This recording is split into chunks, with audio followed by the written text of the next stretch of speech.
Jérôme Cohen-Oliva, réalisateur, Avishai Ben Azra, comédien. Voici l'Orchestre de Minuit, le film qui fait sensation au Maroc notamment. C'est en tête du box-office en ce moment, ce film qui rappelle l'histoire d'un orchestre célèbre. Et à travers cette histoire-là, c'est aussi l'histoire de tout un peuple que vous racontez. C'est l'histoire de personnes comme Avishai ici, qui est l'exemple même du juif marocain ayant quitté le Maroc. Oui. Et qui a laissé une partie de son âme, de son esprit, de son identité derrière lui, et qui s'est reconstruit, si je peux me permettre, hein, oui, oui. et qui s'est reconstruit une espèce de carapace, une nouvelle identité. Et c'est vrai que l'idée, c'était un petit peu de parler de ça, de parler aussi de ce parcours de ces Juifs qui ont émigré dans les années 70.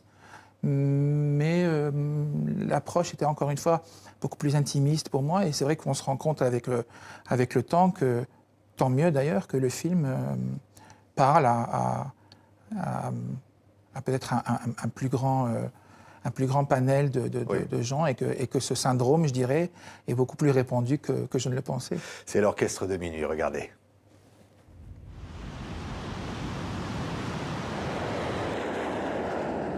Beatball. شنو كيجيك هذاك الموزيسيان مارسيل بوطبول؟ C'est mon père. Papa? Tu sais que l'orchestre de ta papa reste toujours à Casa. Ahmed Kamel, il est dans l'exil de fou. Mohamed, Fawzil, il est terroriste. je voulais dire religieux. Non, non, terroriste. Il n'a pas pris dépassé 8 cm, il est terroriste. C'est n'importe quoi, ça. Il m'a laissé dans le doute, dans le flou, toute ma vie, sans identité. J'ai besoin de savoir, j'ai besoin de comprendre. Fais comme les autres. Signe-moi tes parts de ce cabaret et va construire ton avenir et celui de ton fils ailleurs, avec les tiens. Tu touches un cheveu de mon fils. Je te tue!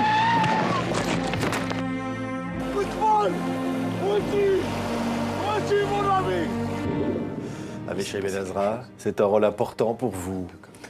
C'était le rôle pour moi. C'était une petite consécration dans le sens où quand Jérôme m'a proposé ce rôle, déjà il me parlait énormément. J'avais l'impression que c'était un peu écrit pour moi parce que ça parlait de ma vie. Et j'avais un peu cette obligation de transmettre ce message-là. Ce message à tous les d'abord des Juifs marocains qui ont été amenés à quitter le Maroc, mais aussi à tous les gens qui ont été amenés à quitter un pays, quel qu'il soit, et qui sont face à ce retour dans leur pays d'origine. C'est une quête d'identité. Complètement. À travers cette quête d'identité-là, en fait, Jérôme, selon moi, a pu développer certains thèmes brillamment, notamment la tolérance, l'amour, le vivre ensemble, la musique, l'amour pour la musique, l'absence de musique dans la vie de certaines personnes, quelles sont les conséquences de l'absence de musique. Donc c'est un ensemble qui tourne autour de cette quête d'identité. Oui. La quête d'identité aujourd'hui, pourquoi on en a tellement besoin? Pourquoi ce film? Je parle beaucoup de ressenti, et c'est vraiment, je pense que le film est la projection d'un certain ressenti.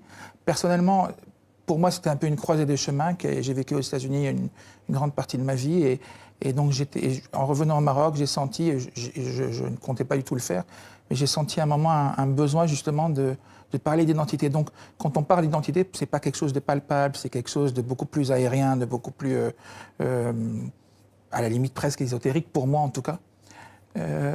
Donc, voilà, ça ne s'inscrit pas du tout dans un contexte sociopolitique ou dans un contexte, on va dire, d'actualité. C'était juste, je pense, qu'à un moment où on a envie vraiment de ressortir ce qui nous a construit, les fils, oui, ce tissu qui a fait qu'on est ce qu'on est. Et pour ma part, j'ai eu besoin de le faire à travers ce film, sans réfléchir, spontanément, ouais, sans avoir vraiment d'agenda. Et peut-être que c'est pour ça que le film parle aux gens comme il parle, à savoir de façon assez brute, oui, sans fioriture, oui, je pense. Avishai, on voit bien dans le film, le personnage, il n'est pas question qu'il soit enterré ailleurs qu'au Maroc. C'est-à-dire que quelque part, on reste marocain. Complètement, mais c'est tout le but du film, dans le sens où cette quête d'identité va l'emmener tout simplement à affirmer son côté marocain. Et du coup, en gardant ce côté marocain-là, on empêche tout simplement qu'il y ait d'enterrement ailleurs qu'au Maroc, puisque c'est son propre pays, c'est le pays qui lui appartient, c'est le pays où il a sa famille, sa musique, où il a tout. Donc sur le principe, c'est symbolique. Oui. Et c'est très important pour lui.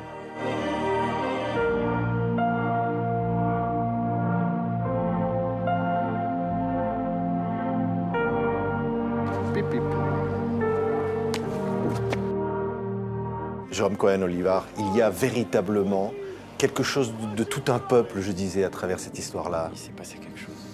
Oui, je m'en rends compte de plus en plus et ça me dépasse un petit peu dans la mesure où, encore une fois, je pense que c'est ce genre de films qu'on fait, qui sont faits avec pas grand-chose, à part le cœur. Je ne vais pas entrer dans les détails du budget, c'est pas super intéressant, mais voilà, qui sont faits comme ça dans un espèce de contexte d'urgence. Et puis les gens se retrouvent parce qu'ils se retrouvent et cette alchimie, je ne la contrôle pas, je ne contrôle pas le destin de ce film. Aujourd'hui, beaucoup de gens se sont appropriés et tant mieux parce que je pense que le thème universel, c'est aussi quand on est déraciné, je me rends compte de plus en plus qu'il n'y a pas que les Juifs marocains qui sont déracinés, mais il y a tellement d'ethnies, tellement de gens qui sont partis de leur pays moi, j'ai eu de la chance de parler, de pouvoir m'exprimer à travers ce film, de parler de moi, mais c'est pas du tout. Je me rends compte aujourd'hui que voilà, que ça pourrait être n'importe quelle ethnie, ça pourrait parler des Arméniens. C'est une sorte de film universel, Avishai. Un message universel. Complètement. J'en avais.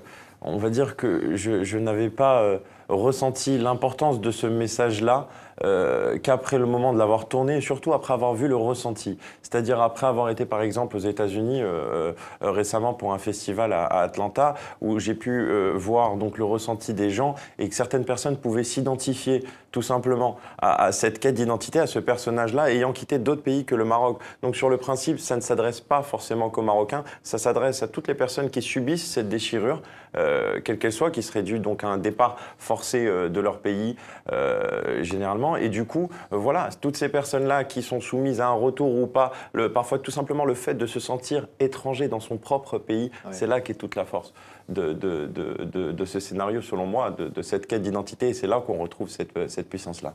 Merci beaucoup, Avishai Ben-Azra, d'avoir été notre invité pour ce premier rôle dans un long métrage. Merci, Jérôme Cohen-Olivar. Donc ça s'appelle L'Orchestre de Minuit et ça sort en France après son succès au Maroc. Merci. Merci. Merci beaucoup.